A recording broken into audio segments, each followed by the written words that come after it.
Your Majesty.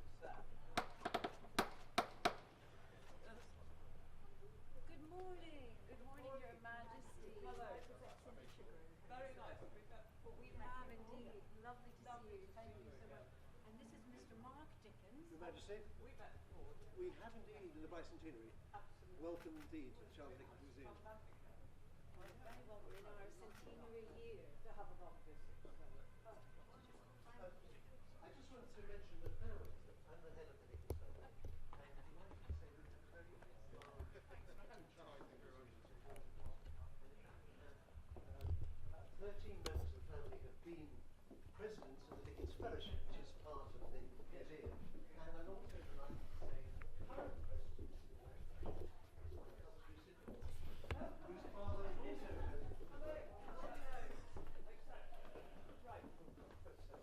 I did. My goodness, I'm so thrilled that you know that.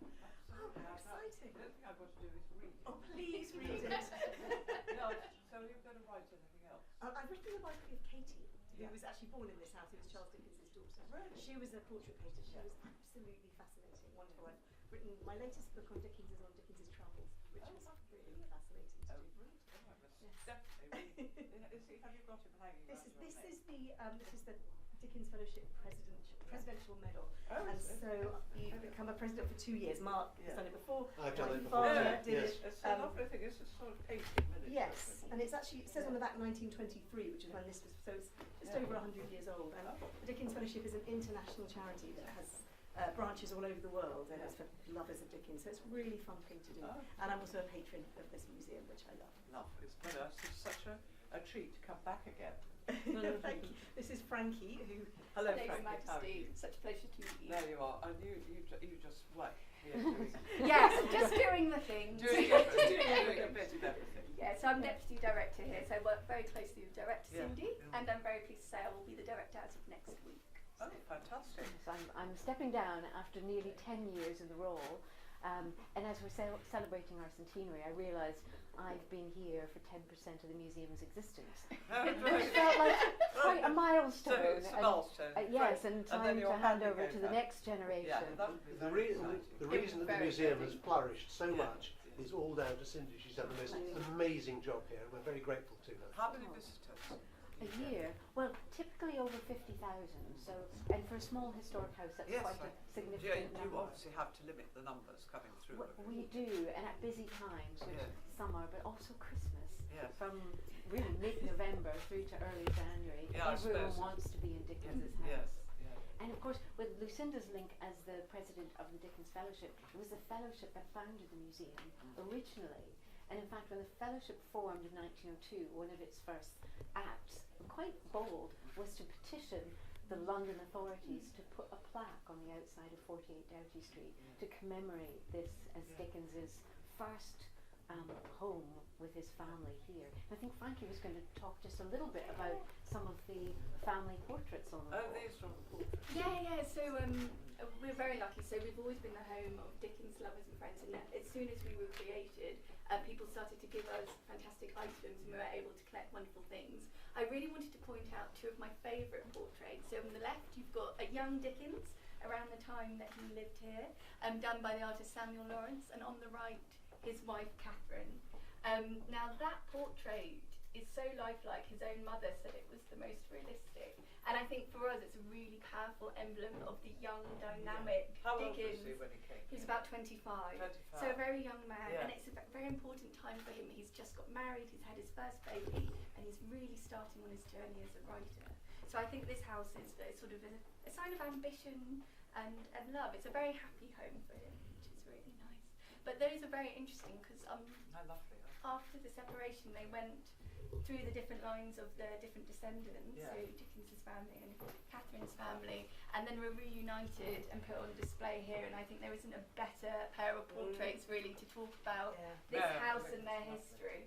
It is. I love those portraits, and because everybody associates Dickens with the big bearded older Dickens, Yeah. children respond so much better to To this the young portrait. one. They Yeah. love it. They Yeah. say, "Oh, I didn't realise he looked like that," because they can identify with them. Yeah.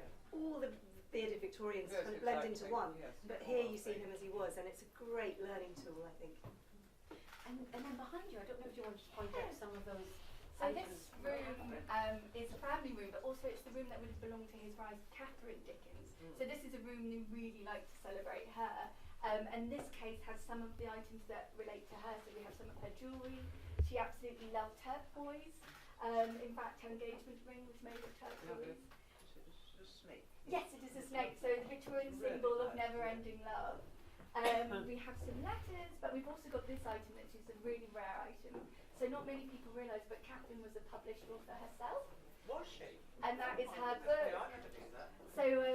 So that's her book. It is a kind of a cookbook or a recipe book, but very interestingly, much of your taste or your style was what you put together. So it has a fantastic the diagrams of how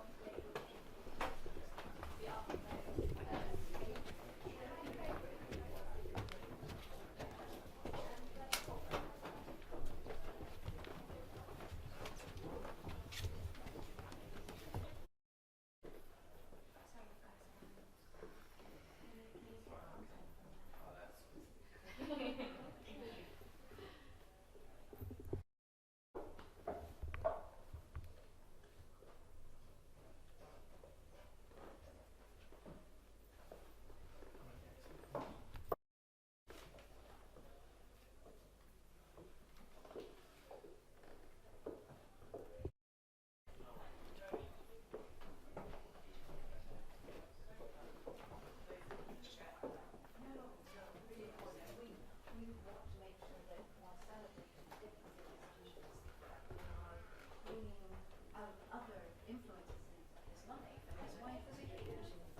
one of our special exhibition rooms. We have several in the museum, and I'll present to you Leah Roth, who's our operations manager, and she heads up the visitor experience. So we want to make sure that every visitor through the door is welcomed and has a wonderful time, and her and her team make sure that happens. And Ken Bouter, who's one of our wonderful volunteers. I think you've been with the museum for at least as long as I've been here. 10 years. Yes, 10 years. What a lovely thing to volunteer for. It's absolutely fantastic. Yeah. Thoroughly enjoyable. Yeah. Yes. But there's nothing you don't know like Dickens. I wouldn't say that. I wouldn't go that far. Come on, against that. You have your crib notes. Yes. I do. But you have lots of, dear. I hope you haven't stopped any visitors today. Oh, just a few, but well, we need to There mark probably this lots of moment. furious people banging on the door. Oh, well, hopefully not, hopefully not. I think there's just around the corner there. There's something. I think one of Ken's favourites in the collection. Court suit. Oh, this is suit. Yes, the only authentic suit in existence as far He as we wasn't know. a big man, was he? About 5'9". Yeah, but I mean, he was quite sort of small in stature. Yes, yes, Yeah. and unbelievable. Yeah. He wore that. He was 58 years old. That was actually, he wore that 2 months before he passed away. Did he? He had a waist of 34 inches. Good Lord. Amazing for That a is absolutely amazing. Yes. He wasn't. He was a great walker. He didn't overindulge. Certainly No. not. No. Are these? Yes, Enough. yes. Those he took in photographs all through the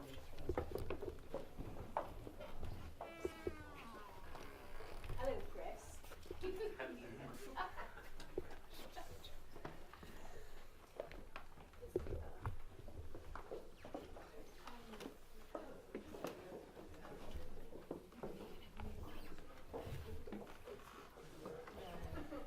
you hold her doorway, please? Just hold.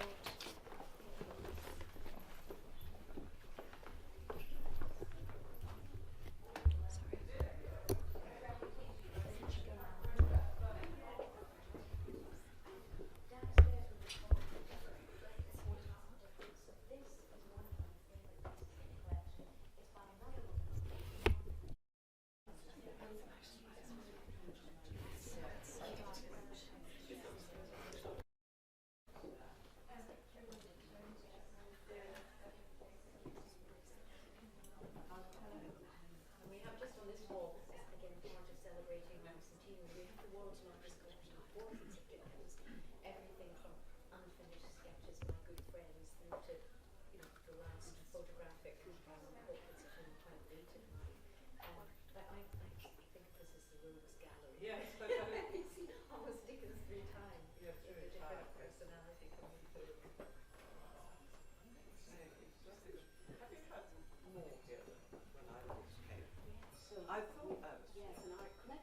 expanded during the time since you last visited, which was, of course, the bicentenary in 2012.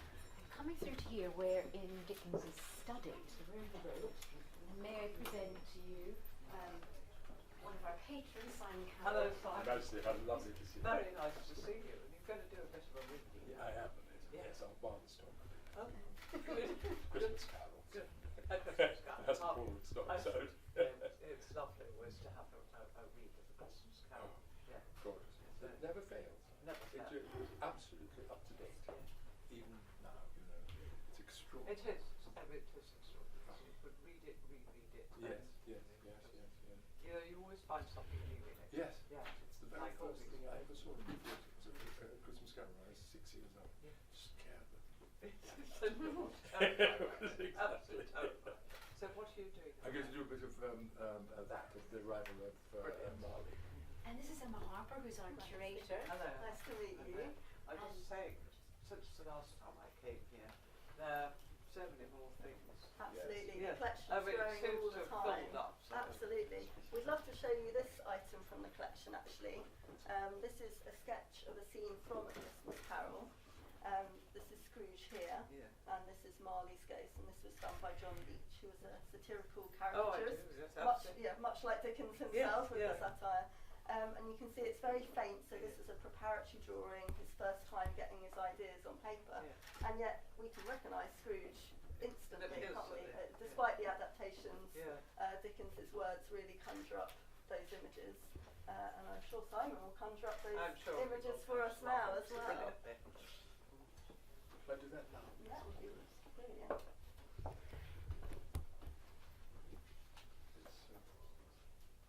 It's just when Marley bursts into the room. The spirit raised a frightful cry and shook its chain with such a dismal and appalling noise that Scrooge held on tight to his chair to save himself from falling in a swoon.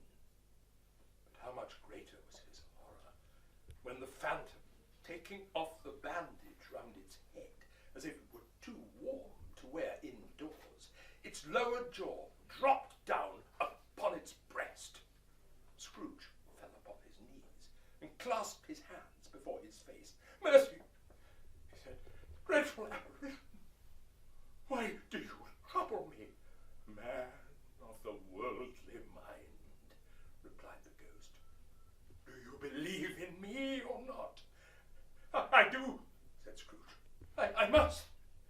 Why do spirits walk the earth, and why do they come to me? "It is required of every man," the ghost returned, "that the spirit within him should walk abroad among his fellow men, and travel far and wide.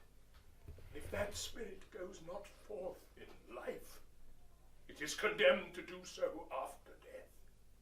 It is doomed to wander through the world. Oh, woe is me, and witness what it cannot share, but might have shared on earth, and turned to happiness." Again, the spectre raised a cry, and shook its chain, and wrung its shadowy hands. "You are fettered," said Scrooge, trembling. "Tell me why." "I wore the chain I forged in life," replied the ghost. "I made it link by link, and yard by yard. I girded it on of my own free will." Scrooge fell upon his knees and clasped his hands before his face. "Mercy, it's a dreadful apparition. Why do you trouble me?" "Man of the worldly mind," replied the ghost, "do you believe in me or not?" I do," said Scrooge. I must. But why do spirits walk the earth, and why do they come to me? "It is required of every man that the spirit within him should walk abroad among his fellow men, travel far and wide, and if that spirit goes not forth in life, it is condemned to do so after death. It is doomed to wander through the world. Oh, woe is me, and witness what it cannot share, but might have shared on earth, and turned to happiness."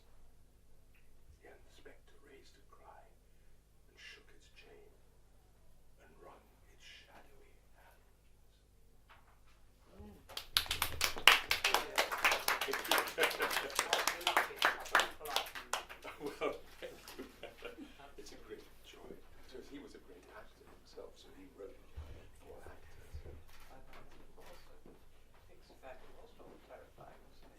As children. Yes, yes. Yeah, I mean, that's great. But then you always resolve to Exactly. So what, where?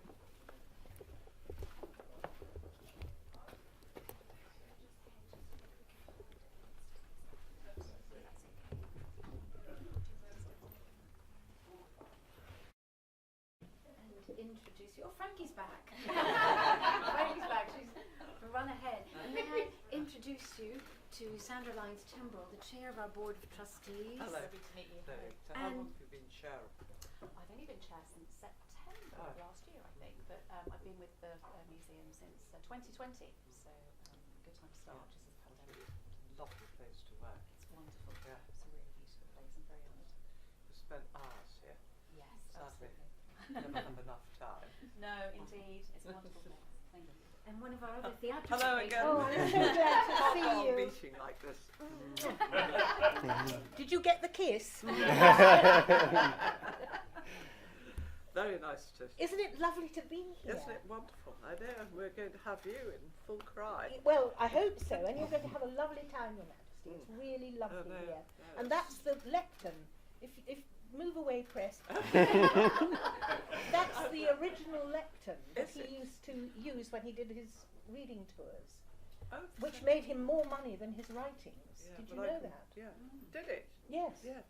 Well, I can sort of believe that. People obviously would pay a lot of money to hear him live reading. They did, and they fainted when he did Sykes and Nancy, you know, the murder. They fainted. Yes, and he loved that. He Yes. always used to ask how many were fainted tonight. But we won't faint today. We won't. We're Try very thrilled hard that you're not to. here. I'm a patron, as is Simon, and it's wonderful that you're actually here. Well, this is my second visit here, but I think a lot more's been put in since the first one. Oh yes. It's been filling up like. Well, Yes. Cindy's, Position. Cindy's done a lot of work, and she's really been a triumph. Yes, And yes, she's retiring soon, but another good person is coming, so we'll be all right. what are you going to read to us? I'm going to read a letter, Oh. but I think you have to sit down. Oh, I mean, I don't think you have to. in case I think.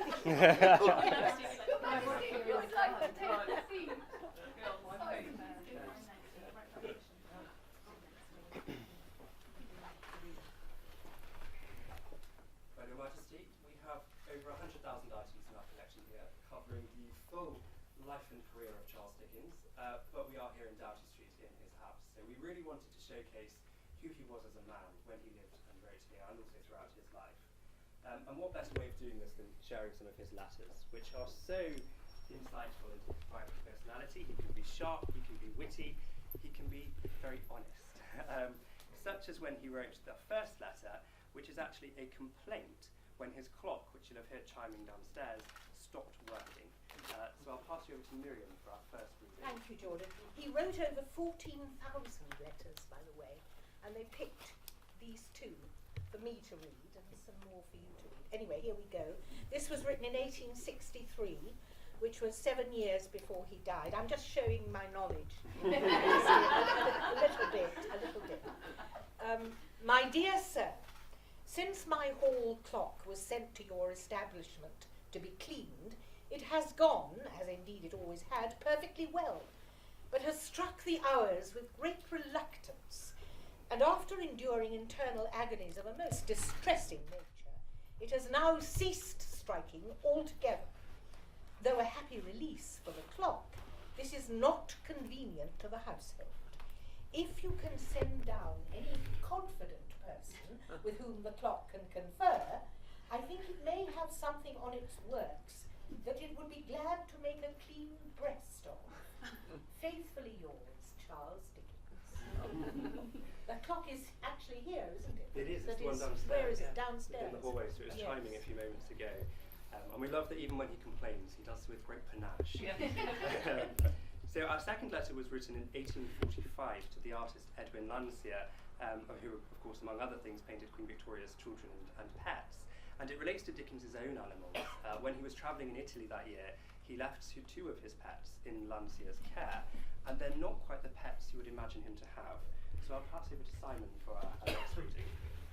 My dear Lancia, I would if I could, but I'm tied by the heels, both heels, having engagements and occupations from which I can no more cast myself off today than I can cast myself to the top of the church weathercock, which I think I would do if I could to get out of the way. Best regards, my affectionate protection to the eagle and raven. They sound like the sign of a public house. Ever believe me, faithfully yours, Charles Dickens. So he had an eagle on his head frame. Now, the raven we know he loved, it was called Grip, and he wrote it into his novel Barnaby Rudge. The eagle he was less enamoured to, and we think he got rid of it fairly quickly after the trip. But much like the royal family, Dickens enjoyed horse riding. Unlike the royal family, however, he wasn't that good at it. And in our next letter, he writes to a friend arranging a horse ride, but he admits he's going to mount his horse at the back in the stables because he doesn't want his neighbour to see him getting on his horse, which he thinks will be too embarrassing. So I'll pass over to Miriam for the next reading. My dear Ainsworth, we take horse next Sunday at 10, and I have arranged, I dare say much to the disappointment of the opposite neighbours, for the sergeant to be put on his horse at his own residence, and for us to mount at the place where the animals live. The accompanying copy of Pickwick is one of 3 bound according to the taste of Chapman and Hall. They were the publishers. I beg your acceptance of it, not for the sake of the binding, or the gilt edges, or the contents, but of the author, whom I trust may long continue to occupy a place among your chosen friends, and to rank your name among the names of those for whom he entertained sentiments of no common regard and esteem. With best compliments to the ladies, and many wishes that they may not think Pickwick in his new suit too gaudy or presuming. I rest, my dear Ainsworth, faithfully and sincerely yours, Charles Dickens. Lovely. And the last letter is one of my favourites. It was written just a few months before he moved into this house. Charles Dickens was a young man of 24 years old.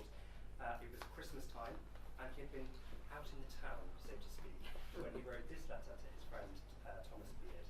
My dear Beard, we propose giving the turkey until 4 tomorrow, in order that he may be well done. Be punctual and don't place too much reliance on our excellent friend Warburton. I arrived home at 1 o'clock this morning, dead drunk, and was put to bed by my loving missus. We're just going to Chapman's sister's quadrille party, for which you may imagine I feel remarkably disposed. Believe me ever, faithfully yours, Charles Dickens. Now that was written in 1836, which was the year that he got married, when she was still top of the pops. It didn't end too well. No, so they were happy at that point, and very. Merry, I think the expression goes by the sounds of the letter. Your Majesty, thank you so much for joining us for these letters. I will pass it back to Cindy to continue the talk. Thank you for that lovely reading. It's a treat.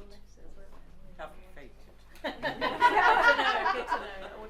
No, sadly not. But no, his dramatic readings were something else, and he could fill huge halls at James's Hall, 10,000 people. Before, today you've got everyone radio mic'd for performances in our theatre. Did he have a very good voice?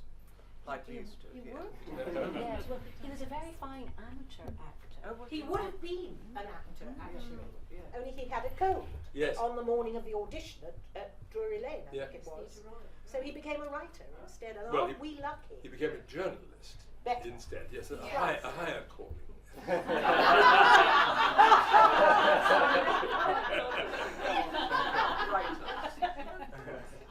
Have a place in the world. He had 3 careers, didn't he? As a journalist, as a writer of fiction, how we remember him, and also as this great performer of his own works. And he was always called to the stage, but never made it other than a very fine amateur actor. Well, we're very fine amateur actors. Only we get paid for it. But his readings were the envy of the theatrical profession, and Macready was the greatest actor of the day. He said, "Thank God he's not an actor, because all the rest of us would be out of business." he really could. And the Queen Victoria came to all those amateur performances, which is fascinating. Yes, and endorsed him immensely, adored him. But she never met him till right towards the end of his life. Yes, and she wouldn't let him sit down, would she? She wouldn't let him sit down. He was very ill. So we're grateful to you for letting him. Yes, but also she she started off rather badly because she said, Mr. Dickens, why can one not get good servants anymore? Which for Dickens was distinctly the wrong question to ask. But at the end of the interview, which went sort of better as it went along, she hadn't read very much of his work, I don't think. He said to her, "Oh, what are you writing now?" She said, and he said, "Oh, I'm writing this book called The Mystery of Edwin Drood. Would you like to know how it ends?" And she said, "No, thank you." And so we could all know, because he never finished it. We don't know how it was supposed to end. We'll never know. So Queen Victoria, for all her many virtues, has that against her. I didn't know that. Yes, That's oh, this is lovely. extraordinary interview. I didn't know that. Yes, That's oh, this is lovely. extraordinary interview. But how could she not ask? Gosh, how I extraordinary. know. I think her thinking was, I'd rather wait until all the episodes are out and then find out at the same time as everybody else does. But she could have helped us a lot. I would always say yes. I would just like to tout my own work. I'm about to record A Tale of Two Cities, which is a lovely book. I haven't read it for about 50, 60 years. My favourite. Oh, you like it? Yeah, Oh, I know you yeah. said it was not your favourite, but I love it. Well, I'm rereading it in preparation for Well, it being good. You- you know. you- We hope. And it is really a wonderful book. You're up against very serious competition. Have you done I it? have. I should have guessed. Definitively something. Well, they may be right. We've one Certainly. more room to visit Certainly, we've got to upstairs, move and then on. we'll join the rest of And the team. leave them to it. Anyway, thanks so Thank much. you for coming. Thanks so much for coming last night. Oh, it was soup and the food was so good. I really would have had to call. That's brilliant. Well, a great honour. Yeah, Thank you. that went down extremely well. We all love you. You should know that. I feel much better for knowing it. Thank you. Thank you. Bye. See you Thanks so downstairs. much.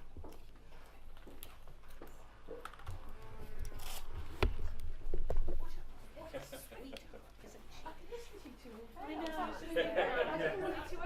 was feeling pretty awkward about it all into that room. And I won't listen otherwise.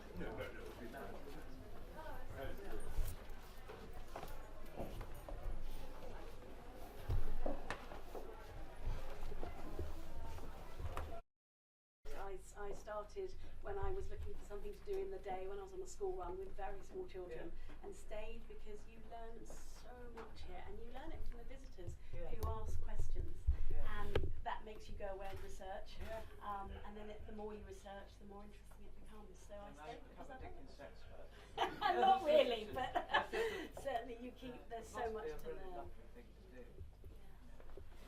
And this is Ollie Dickens, Hello, son Ollie. of Mark Dickens, so a great. So you're a great. I'm one of many. Well, Yes, my great-great-grandson. But you're an actor. I am indeed. Yeah. I'm the only one in the family that's trained. I Yeah. trained at Lambda, yes. Yeah. Yes. So what have you been doing lately? Well, I'm embarking on a Dickensian career. When I left Lambda, I should have listened to my parents, but I refused to use the Dickensian name, and I wanted to do it myself. Oh, I see. And I didn't quite get the trajectory that I was looking for. But now I'm embracing it, and I've got some performances lined up here, coming up in a few months' time. And the main aim is to go to America to kind of do what Charles did. To tour and do extracts of his novels. And well, I mean, America's a big place. Surely there's some room for me. Yeah, I'm sure we'll be very successful. Yeah. What a lovely thing. No, to look forward to. Thank you very much. And great fun to do. Thank you. Well, hopefully I'll see you there. Yeah. I'll keep a couple of tickets. Have you got, what's your favourite book of his? Well, I have to say A Christmas Carol, Yeah. because when I was very, very young, I watched A Muppets Christmas Carol, And I didn't think it was anything to do with my relation. I didn't know who he was at the time. I thought it was a Muppets thing. And it wasn't until much embarrassingly later that I realised that actually Dickens himself had wrote it. But it's the piece that I have, and I do in America every Christmas. I go over there, they keep inviting me, which is lovely. So it's very close to my heart. But if you'd asked me a novel, I'd probably say Tale of Two Cities. Yeah, that's my favourite. Snap. Quite right, very good choice. No, I keep looking at that and thinking somebody's lying. Well, it's quite evocative. So perhaps Annabelle would tell us a little bit about the room of the Mary Hogarth. So I think Cindy mentioned this was known as the Mary Hogarth room. Mary was the younger sister of Catherine Dickens. No relation to the painter Hogarth. That was Catherine's maiden name.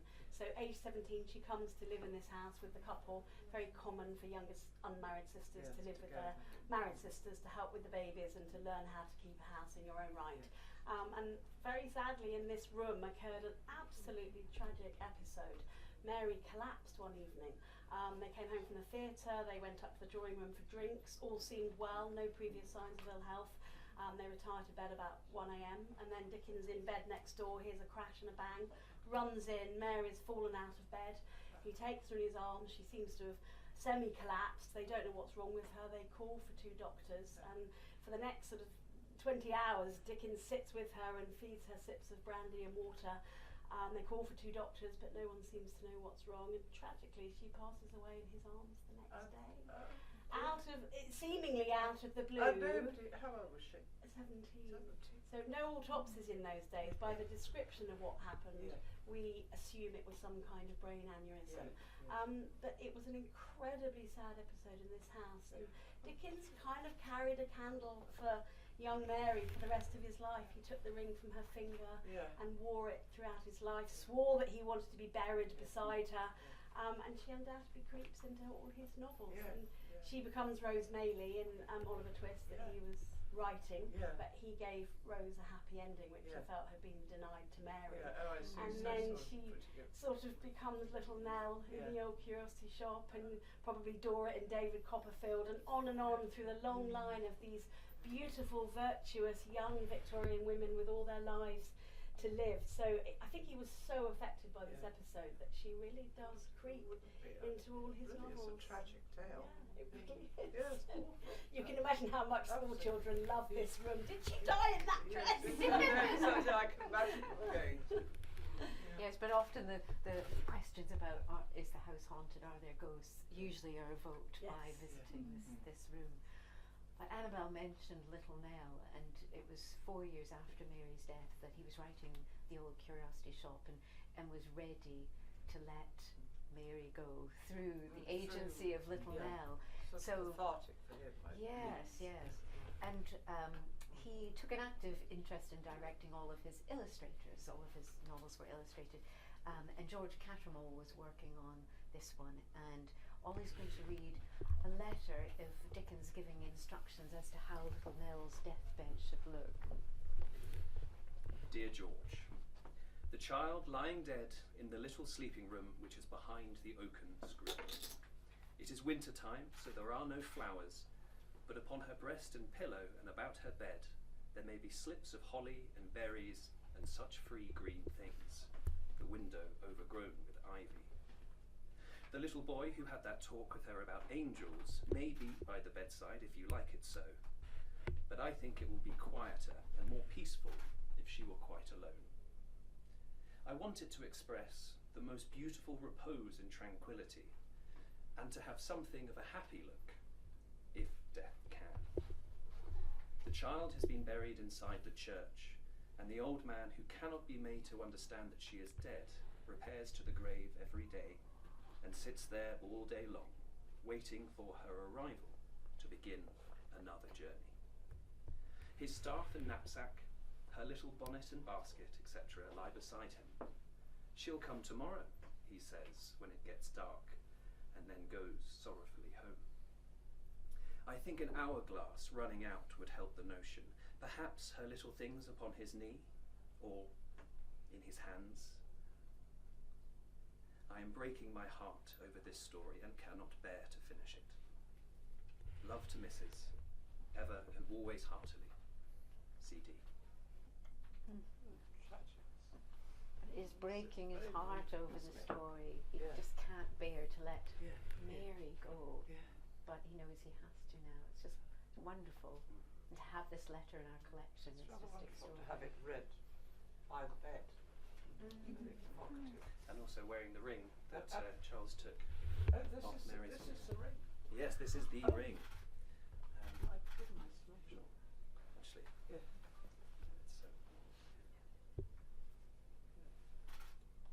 That's it. It's very lovely. Beautiful. it's all rather special. Yeah, it is. I won't nick it. I was going to say, do you want to swap one?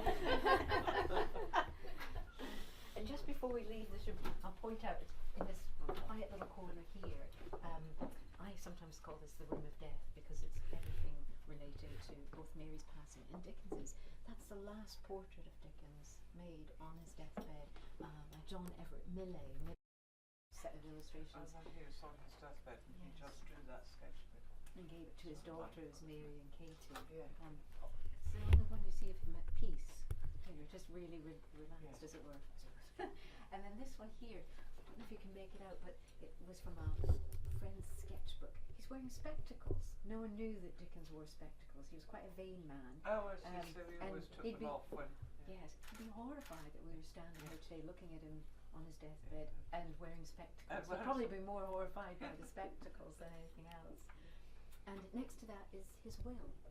And in fact, at the bottom of his will, he wrote that he wanted no monument, memorial, or testimonial about his life. He wanted his work, he meant his good deeds as well as his fiction to be all that stood. So at the time that this memorial was established in 1925, it was quite controversial because some people, including members of the Dickens family, felt it wasn't right, that it was going against his wishes, that there wasn't a statue or but this became essentially a literary shrine. The members of the family relented fairly quickly because they saw that the world wanted to come and wanted a place to remember and to pay tribute to Dickens. So this quickly became something that the family embraced, and they've been, as you've met several of them today, been part of our journey ever since. Thank goodness they did. Yes, almost. absolutely. We all would be deprived. Yes, of that. So we're going to head downstairs now to the tea room. Bye. So up until 2012, in fact, the last visit, she was rented out to provide the windows for the family. Oh, yeah. And then introduce you to some of our wonderful volunteers. They're all surrounding us here. But if I could present Kathy Langley, Hello, who Kathy. looks after, you can probably see the camellia there, looks after our wonderful walled garden. Oh, it looks lovely. I was peering out at it. Thank you. Yes. Yeah, it's a lovely job. Yeah, it's a really nice job. Yes, I obviously a very keen gardener. It must be lovely. And the first, it's lovely when you see the first camellia site. That's the first So exciting. So cheering, Yes, a bit more colour coming through. And in fact, Helen Gunn was also, until recently, a partner in crime in the garden. Hello. And, How do you do? Hello. You're not in the garden anymore. Not at the moment, but I'm thinking of coming back. Oh, right. It was such a nice place to work. I think it's absolutely lovely. Yes. And they do really nice teas. Yeah, oh, did they? Oh, good. Oh, well, that was Take it out in the garden. Yeah. Oh, that must be lovely. I can't sort of see out there how big it is. For London, it's very, very lovely having this sort of garden. It's very pretty out. Absolutely. Were you in the garden as well? Sorry to disappoint you, but I'm So what were you volunteer. volunteer? What a lovely place to come and volunteer at. It must be lovely. How long have you all been volunteers for? I've been doing the garden for, I think it's 7 years now. Yes, I was 8 years at the house doing things. Yes, we probably was at the same time because we were in the house together. But then COVID came and shut. Oh, shut. And then I did come back but they did organised a sort of a one-way system. Do you remember? We used to meet people here. And it was a different thing altogether. And then I found it being over. My memory was so bad. And I'd be asked a question, I think I know the answer. Hang on a minute. Then go into the bookshop and look up. Oh yes, that's his name. That's one. Yeah, always on your reference. hand. If you were behind you here, Hello. So which bit? I volunteer in the house and we're room stewards, so Yes. when people come round we ask questions. Oh, I see. So give a bit of background. Yes. Yes, exactly. Yes, it's You're quite original, quite great. you know quite well. Yes. Hello. And you're upstairs. But were you all back? Yes. So there must be yeah.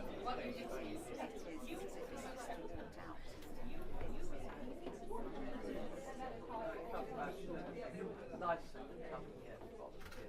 And you've done it for a long time. 5 years. 5 years.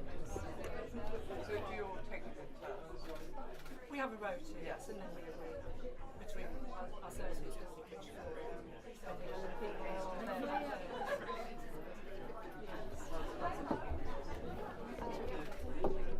Yeah, 4 years. About 4 years. Yeah. Oh, it's great. This place is amazing. Do you just hear about it word of mouth? I saw it online, and then I applied, and the people still here with me. New era coming up. Yeah. Oh, it's an amazing place. All the volunteers are lovely. Very, very nice. And the staff, actually. Yeah. And just looking at Val's reminded me, because Val not only a volunteer here, but did an MA in Dickens studies. Yes, indeed. Yes. And that's a degree course that we co-deliver with the University of Buckingham. So we try to get the MA students to do research in our collection because it's so vast. The research possibilities are endless. Yes. So you're one of the successful graduates of that course. As sorry. Yes, if I may. all of us. Yeah. Yes, well, yes, we've got a lot of Yes. Hello. All volunteers. Hello, yes. So you're upstairs. We do the whole building and tell people about Do you know what? No, I know more about his life than I do about his books. Yeah. So, yeah, it's really interesting.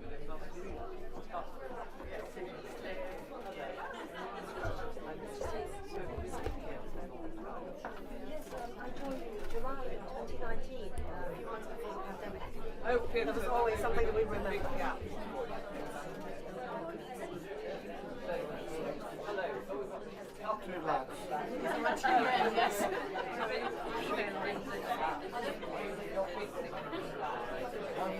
Yeah, I come here every Sunday to avoid church.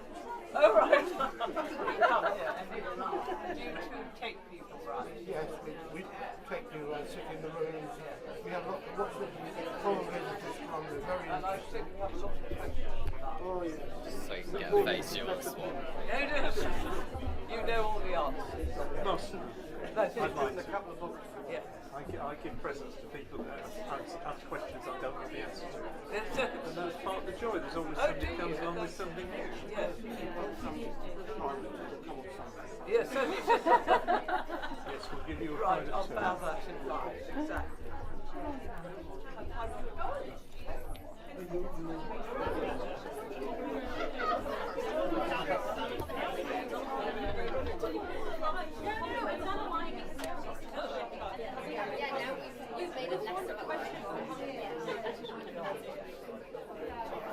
Side of you.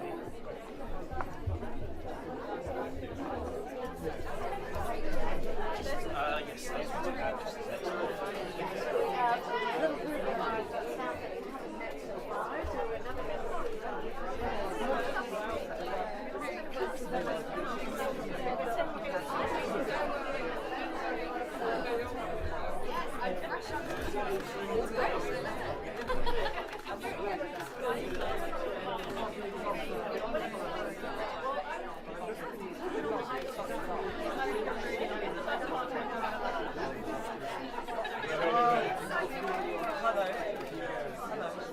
So you've all been working with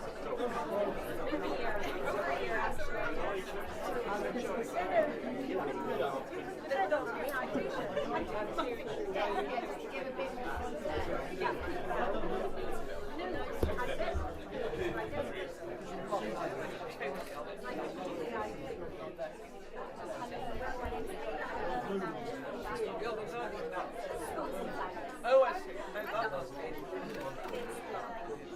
And it really is lovely because it animates the house. And although it is proving the No, you say you say that.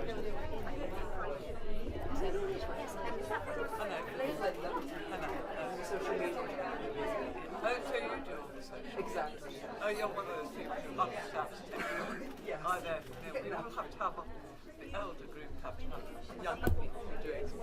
Yes, all that social media stuff. And finally, over to all the yes, but half of our board Yes, I'm a member of finance committee.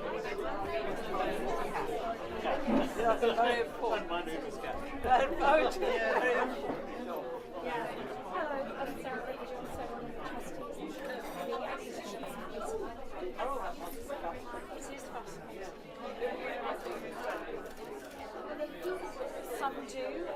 There's also a lot of trying to raise funds to come out of the market again.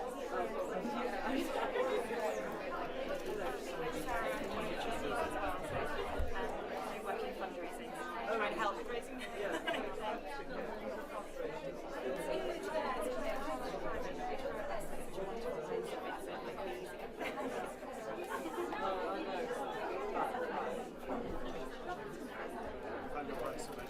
I arranged the insurance for the museum. I do, yes. It's a measure. I mean, they're much harder jobs than this one.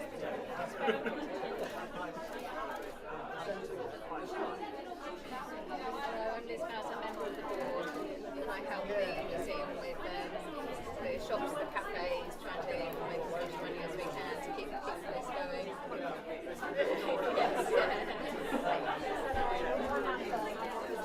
I'm the deputy chair as well. Oh, you're deputy chair. So how do you like it? About 3 years. Real privilege to go to the museum. A real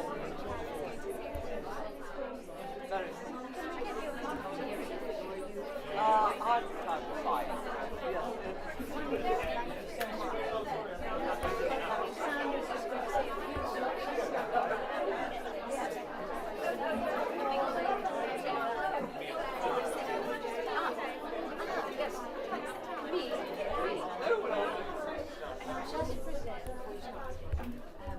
Camilla's been running around all behind the scenes. Hello. She's one that stitches everything together. So Oh, you it's are. important that we met. Behind it all. Your Majesty, ladies and gentlemen, on behalf of the board and all of us gathered here, it's my honour to welcome you to the Charles Dickens Museum. For 100 years, this museum has celebrated the life and works of one of the most influential writers in the English language. Charles Dickens, this is the place where his legacy continues to inspire, to educate, and to connect us to the stories and the lives that continue to resonate in popular culture. This house, Dickens' only surviving London home, is where he wrote some of his most famous novels, including Oliver Twist. Few figures in our literary history have created works that have had such a lasting impact, not only through their writing, but also through their ability to challenge and to reshape the social fabric of their time, or even, in a sense, to invent Christmas. Dickens understood the transformative power of storytelling to unite people and to provoke change. His words have deeply influenced our understanding of charity and social responsibility, and their relevance endures just as strongly today as it did in their own time. As we mark this centenary of preserving Dickens' legacy alongside his descendants, we are reminded of our own duty to ensure that future generations connect with his words and the history that they represent. The Charles Dickens Museum is not just a static place of reflection. It is a living space where, through our vibrant learning, exhibition and engagement programmes, we have the opportunity to inspire others, to imagine boldly and act with compassion. In the spirit of Dickens and the visionaries who founded this museum in 1925, we are committed to ensuring that all voices continue to be heard and that his powerful legacy remains alive for generations to come. Your Majesty, it is a special honour to share today's celebrations with you, whose own commitment to literature and passion for the joy of reading have inspired so many. As you have so beautifully noted, reading is a great adventure, and we are deeply grateful for your support as we continue our own adventure into the next 100 years. Your encouragement, support and dedication to the written word continue to inspire. Thank you for being here to celebrate this remarkable milestone with us.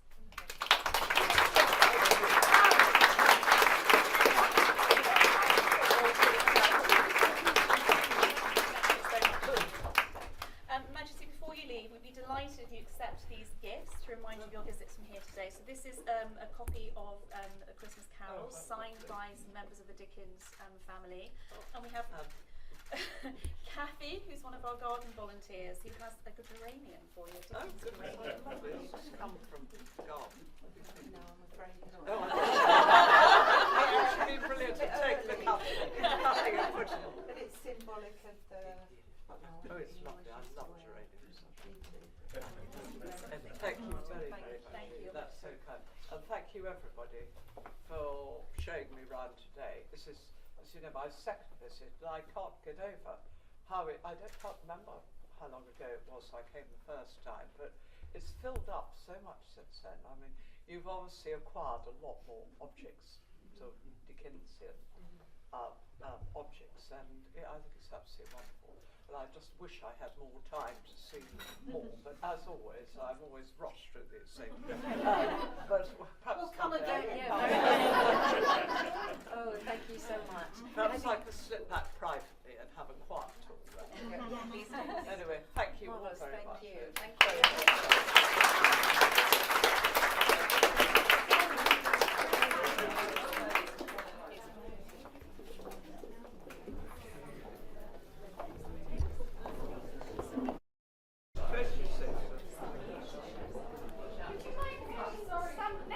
Oops, sorry, darling. Am I allowed to do that? Where are we? I'll go on the other side. There we are. I've just had time, then I put it over. That's terrific. What do we do? What are we supposed to do? Smile. Smile. Smile sweetly. I want to give you a present. Now this is the other one. This is Jane Austen. And you'll enjoy that. Your Majesty will enjoy that. Janet Todd. Yes, somebody I was at Cambridge with, and she's a specialist on it. Thank you very much. Because one has to include the others. Yeah, of course you have to. You have to. Well, that's really nice. Thank you very much. He's very sorry to catch up. He was I'm sure it was amazing. And the thing about the brain, it reduces stress. Reading. Did you all know that? It reduces stress. Tell them. Yes. Sorry. Well, I don't know, but the reading was done a study with these wonderful neuroscientists, and it's actually proved that 10 minutes of reading a day reduces stress by 20%. Does that keep reading the Daily Mail? No! That is You'll get it now. That's a rag. That's for the loon. Anyway, on that interesting thing, I shall leave you. But it is absolutely true. Fabulous. Thank you for coming. Thank you.